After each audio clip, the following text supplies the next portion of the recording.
whatever questions you have, I'd love to answer them. And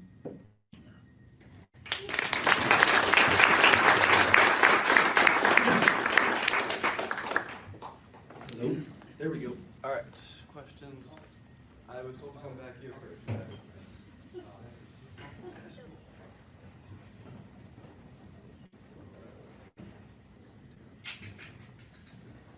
I just want to say thank you for being here.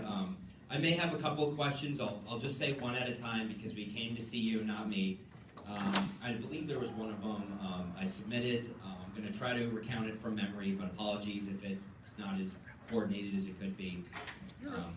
As Florida, we know job growth is very important. I think it's safe to say that regardless of age, I think we all need a job.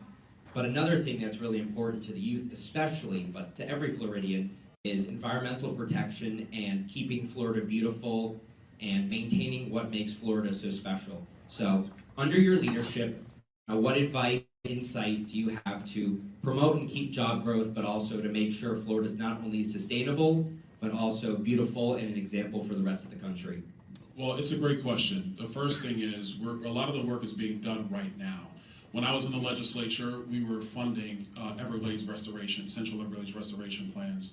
The governor has been a true leader in this, making sure that that continues to get funded. We have about, depending on who you talk to, we probably have about 5 to 7 years of work left to do. And so the first commitment is that we're going to finish that work. You just have to get it done.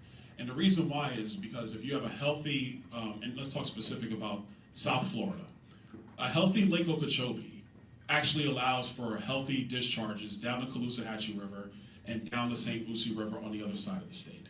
There are about 7 different constituencies of water in South Florida.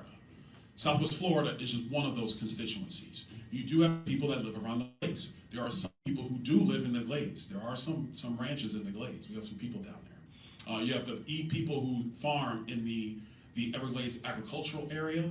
They've been farming there for 90 years now, 80, 90 years roughly. You have the people along the coast, Palm Beach, Broward, Miami, where their fresh water in part comes out of the Everglades system. So, and then you have the people who are north of the lake. These are where some of the stockyards are, other farmers are, some of the cattle ranchers are. There's a lot of constituencies for water. So the number one thing is finish the work. Let's just be focused on getting that done. We're going to be focused on getting that done. Number 2 is going to be the future of water in our state. We're probably going to have 5 to 7 million people come to Florida. But let's be clear on something here. Florida is going to continue to grow. You can't build a wall between us and Georgia. That's unconstitutional. Anybody who jokes about that is just saying something to get attention. It's not real. The second thing is, you already see it today. Companies are coming here because we have a low tax state with common sense, where we make sure that law enforcement does its job and does it effectively. That's why Florida continues to win. We're going to continue to do that. So, in light of that, we're going to have to think about what happens if you need fresh water for another 5 to 7 million people. Drinking water. How are we going to deliver that? Part of that is wastewater treatment facilities. We got to make sure those get expanded appropriately. So the water question is a major one. The second major one off of water is power. Somebody might bring up a power question, but just to be brief. If you have 5 million people more, going from 23 million to 28 million, what are we going to do about power in our state?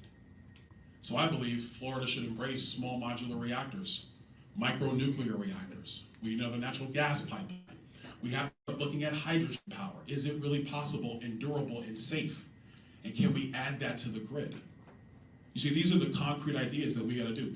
When you're talking about the water issue, the Everglades, and then building an economy, not just around the Everglades, but around Florida writ large, you got to solve water, you got to solve power, you got to make sure Florida remains beautiful, because that's what people come here in part to take advantage of.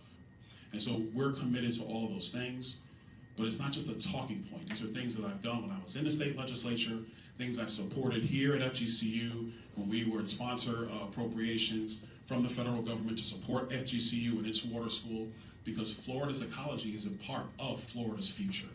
And if you're going to talk about jobs, Yes, companies are going to choose Florida, and that's a good thing, because the number one way to not live in poverty, the number one way to be able to raise a family and buy a house, and I've been able to do that. I'm blessed. I've been able to do that in Florida, right here in Southwest Florida, in Naples.